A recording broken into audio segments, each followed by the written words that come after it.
चलिए बेटा, अभी मैंने क्या किया, दूसरा एग्जाम्पल राइट कर लिया। ठीक है, दूसरा एग्जाम्पल क्या है, 2 घंटे में 10 ग्राम चांदी मुक्त करने के लिए आवश्यक धारा सामर्थ्य की गणना कीजिए। और यहाँ पे ब्रैकेट में उसने बता दिया है कि Ag का परमाणु द्रव्यमान कितना है, 108। अब आपको यहाँ पे क्या करना है, धारा सामर्थ्य, मतलब कि वहां पर धारा की वैल्यू हमें फाइंड आउट करनी है। ठीक है, अब आपको क्या करना है, अच्छे से इसको समझें। क्या बोल रहा है, 2 घंटे में 10 ग्राम चांदी मुक्त करने के लिए आवश्यक धारा सामर्थ्य, धारा सामर्थ्य का मतलब समझते हैं, आई। मैं क्या बोल रहा हूं, हर एक क्वेश्चन में जो चीज बता दी जाती है उसको आप कहीं पर साइड में नोट कर लें। उसके बाद जो भी आपसे पूछे उसी के अकॉर्डिंग आप फॉर्मूले को लगाएं। अगर आप ऐसा कर लेते हैं तो आई एम श्योरली कि आपका एक भी न्यूमेरिकल गलत हो ही नहीं सकता। ठीक है, चलिए हम देखते हैं। यहाँ पर क्या है, यहाँ पर टाइम दे दिया है, टाइम क्या दिया है, 2 घंटे। अच्छा, आपको एक बात मैं बता दूं, जब कभी भी ऐसे क्वेश्चन में जो टाइमिंग है घंटे में दे दिया जाए या मिनट में दे दिया जाए तो उसको आप सबसे पहले किस में कन्वर्ट करोगे, सेकंड में। किस में कन्वर्ट करोगे, सेकंड में। अगर वैल्यू उसने पहले से ही सेकंड में दे रखी है ये तो बहुत ही अच्छी बात है। अगर सेकंड में नहीं दिया तो उसको सेकंड में बनाइए हर हाल में। अब जैसे 2 घंटा है, इसको हमें सेकंड में बनाना है तो क्या करेंगे, 2 × 60 अब ये क्या बन गया, सेकंड बन गया। ओके, उसके बाद क्या बोला है, पदार्थ कितना है, 10 ग्राम, मतलब W दे दिया है 10 ग्राम। Okay, that's clear. अब यहाँ पर क्या निकालना है, हमें I की वैल्यू निकालनी है, I की वैल्यू हमें फाइंड आउट करनी है। ठीक है, तो हम क्या करें, सीधे सीधे उठाएं और इस वाले फॉर्मूले पे इसको राइट कर देते हैं। देखते हैं, W बराबर E × I × T अपान 96500। अब देखो E क्या होता है, इसको बोलते हैं तुल्यांक की द्रव्यमान। तुल्यांक की द्रव्यमान को निकालने के लिए क्या चाहिए, पदार्थ का अणुभार बटे वहां पर क्या चाहिए, एन फैक्टर। अब देखो कोई विलयन रहा होगा, अब विलयन से ही तो हमें Ag निकालना है, तो विलयन कैसा रहा होगा, उसमें आयन रहे होंगे। तो आयन क्या होता है, Ag का, अगर इसको 1 इलेक्ट्रॉन दे दिया जाए तो क्या बन जाएगा, Ag बनेगा कि नहीं बनेगा। कहने का मतलब यहाँ पर एन फैक्टर की वैल्यू क्या हो जाएगी, 1। एटॉमिक वेट कितना दिया हुआ है, 108। तो इसका तुल्यांक द्रव्यमान कितना हो जाएगा, 108। मतलब अगर हम यहाँ पर E फाइंड आउट करना चाहें, मैं यहाँ पे राइट कर देता हूँ, E बराबर क्या होगा, पदार्थ का अणुभार कितना है, 108 डिवाइडेड बाई एन फैक्टर का मतलब 1, तो क्या हो जाएगा, 108। क्लियर हो गई बात है ना। अब यहाँ पे राइट कर देते हैं, W कितना है, 10, E का मान कितना है, 108, I की वैल्यू हमें निकालनी है, T की वैल्यू कितनी दी हुई है, 2 × 60 × 60 डिवाइडेड बाई 96500। ओके, I एक साइड में राइट कर देते हैं, I इक्वल टू क्या हो जाएगा, I को वन साइड, बाकी सबको multiply, 96500 multiply by 10 divided by 108 multiply by 6 multiply by 6 multiply by 2। ये बात समझ में आई। 0 से 0 को काट दो, इस 0 से 0 को काट दो, उसके बाद क्या करना है, इनको आपस में क्या करो, मल्टीप्लाई करा दो। ठीक, जब आप मल्टीप्लाई करा देंगे तो जो भी वैल्यू आएगी वो क्या हो जाएगी, धारा सामर्थ्य की वैल्यू होगी। बात समझ में आ गई। अब कैलकुलेशन तो आप कर ही लोगे, जो भी वैल्यू आएगी वही उसका क्या हो जाएगा, आंसर हो जाएगा। दैट्स क्लियर हो गई बात। अब हम लोग पढ़ेंगे आगे फैराडे का द्वितीय नियम। ठीक है, बात समझ में आ गई।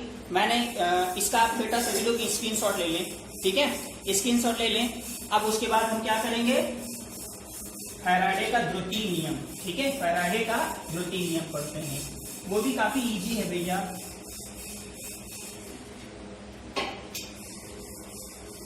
चलिए, फैराडे का द्वितीय नियम। फैराडे के प्रथम नियम के अकॉर्डिंग क्या था कि पदार्थ का जो मात्रा होती है उसमें प्रवाहित किए गए विद्युत धारा के डायरेक्टली प्रोपोर्शनल होता है। लेकिन यहाँ पर द्वितीय नियम में उसने क्या बताया है कि मान लो एक से अधिक वैद्युत अपघट्यों को आपस में जोड़ दिया जाए। ठीक है, एक से अधिक वैद्युत अपघट्यों को आपस में जोड़ दिया जाए और जोड़ने के बाद उसमें समान मात्रा में वैद्युत धारा प्रवाहित किया जाए। ठीक है, समझ में आई आपको। मान लिया एक वैद्युत अपघट्य ये है, दूसरा वैद्युत अपघट्य ये है, इसको क्या किया जाए, आपस में जोड़ दिया जाए। जब जोड़ दिया जाए तो उसमें क्या किया जाए, धारा प्रवाहित किया जाए, वो भी समान रूप से। ठीक, जब समान रूप से इसमें धारा प्रवाहित किया जाएगा तो जाहिर सी बात है कोई न कुछ पदार्थ मिलेगा। एनोड में कुछ मिलेगा, कैथोड में कुछ मिलेगा, मिलेगा नहीं भाई, ये तो आपस में ज्वाइंट है। जब ये ज्वाइंट है तो एक बने होगा एनोड और एक बन जाएगा कैथोड। एक एनोड बना होगा, एक बन जाएगा कैथोड। तो एनोड पर भी कुछ मिलेगा और कैथोड पर भी कुछ मिलेगा। तो उन्होंने ये बताया कि जब एक से अधिक, दो या दो से अधिक, जब वैद्युत अपघट्यों को आपस में जोड़ दिया जाता है और उसमें वैद्युत धारा समान मात्रा में प्रवाहित की जाती है तो उनसे प्राप्त होने वाले पदार्थ की मात्रा उनके तुल्यांकी द्रव्यमान के बराबर होती है। बात समझ में आ रही है? मतलब उनसे प्राप्त पदार्थ की जो मात्रा होती है वो किसके बराबर होती है, तुल्यांकी द्रव्यमान के बराबर होती है। मान लो यहाँ पर एक पदार्थ मिला W1, दूसरा मिल गया W2, तो उसमें क्या होगा, ये पदार्थ की जो मात्रा होगी उनके तुल्यांकी द्रव्यमान के समान होगी। अगर W1 पदार्थ है तो इसका तुल्यांकी द्रव्यमान क्या हो जाएगा, E1, और अगर W2 पदार्थ है तो उसका तुल्यांकी द्रव्यमान कितना हो जाएगा, E2। समझ में आया? तो इसको अगर हम इस फॉर्म पे राइट करेंगे तो क्या हो जाएगा, W1 upon W2 E1 upon E2। That's clear? बात समझ में आ गई? ठीक है। अब आपको देखिए इसमें क्या बताया है, W1 upon W2 equal to E1 upon E2, जहां पर W1 क्या है, पहले पदार्थ की मात्रा, W2 क्या है, दूसरे पदार्थ की मात्रा, E1 क्या है, पहले पदार्थ का तुल्यांकी द्रव्यमान, और हमारा E2 क्या है, दूसरे पदार्थ का तुल्यांकी द्रव्यमान। भैया दो पदार्थ क्यों हो गए, आप समझ में आ रहा है? एक एनोड में मिलेगा तो दूसरा कैथोड में नहीं मिलेगा, क्या है कि नहीं? अगर एक एनोड में मिल रहा है दूसरा कैथोड में मिल रहा है तो दोनों W1 और W2 हुए, तो वो वैल्यू किसके बराबर हो जाएगी, उनके ही तुल्यांकी द्रव्यमान के बराबर होगी। बात समझ में आई? बहुत सिंपल सा फंडा है भाई, सिंपल सा है, इसमें बहुत ज्यादा डीपली इन होने की आवश्यकता नहीं है। सीधी सी बताया है कि जो पदार्थ की मात्रा हमें प्राप्त होगी वो किसके बराबर होगी, उनके ही तुल्यांकी द्रव्यमान के बराबर। बात समझ में आई? उसका फॉर्मूला क्या होगा, W1 upon W2 equal to E1 upon E2। बात समझ में आ गई? इसके बाद मैं आपको एक न्यूमेरिकल का एग्जांपल दे देता हूं जिससे और भी अच्छे से क्लियर से समझ में आएगी। ठीक है, मैं न्यूमेरिकल यहाँ पे राइट करता हूँ। ओके बेटा, देखो बेटा मैंने यहाँ पे एक एग्जांपल राइट कर दिया है। ठीक है, इसको पहले पढ़ते हैं। किसी वैद्युत अपघटनी सेल, ठीक, जब सेल हम पढ़ेंगे तब आपको समझ में आ जाएगा कि विद्युत अपघटनी सेल कौन सी है। ठीक है, एक विद्युत अपघटनी सेल में उपस्थित गलित मैग्नीशियम क्लोराइड, वहां पर जो वैद्युत अपघट विलयन है वो किसमें का है, मैग्नीशियम क्लोराइड का है, और उसमें वैद्युत अपघटन कराने पर 6.50 ग्राम क्या मिलता है, मैग्नीशियम, वो भी कहां पर, कैथोड पे। और मैंने जब वैद्युत अपघटन इलेक्ट्रोलिसिस जब आपको बताया था तो मैंने आपको ये भी समझाया था कि एनोड पर कुछ और मिलेगा, कैथोड पर कुछ और मिलेगा। देखो यहाँ पर बात आ गई कि उसने क्या कहा है, 6.50 ग्राम मैग्नीशियम कहाँ पर मिल रहा है, कैथोड पर। जब कैथोड में मैग्नीशियम मिल रहा है तो एनोड में भी तो कुछ मिलेगा, देखते हैं। पर जमा हो जाती है, ज्ञात कीजिए एनोड पर क्लोरीन गैस कितनी उत्पन्न होगी। तो यहाँ पर एनोड में क्या उत्पन्न हो रही है, क्लोरीन गैस, और हमको वही फाइंड आउट करनी है कि कितनी मुक्त होगी। ठीक है, अब चलो हम इसका क्या करते हैं, सबसे पहले इसका रिएक्शन करा देते हैं।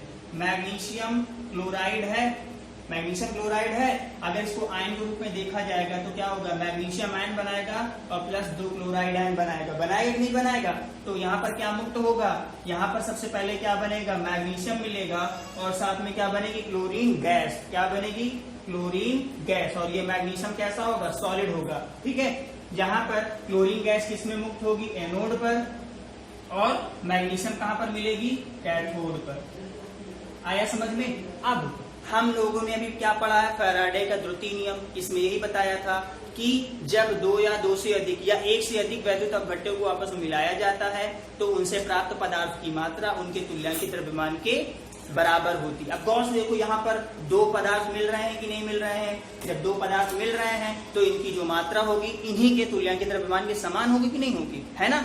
चलो इनको राइट करते हैं हम लोग इसमें E1/E2 बराबर W/W2 में। अरे भैया W1/W2 पहले राइट कर दें या बाद में राइट कर दें, कोई फर्क नहीं पड़ता, है कि नहीं।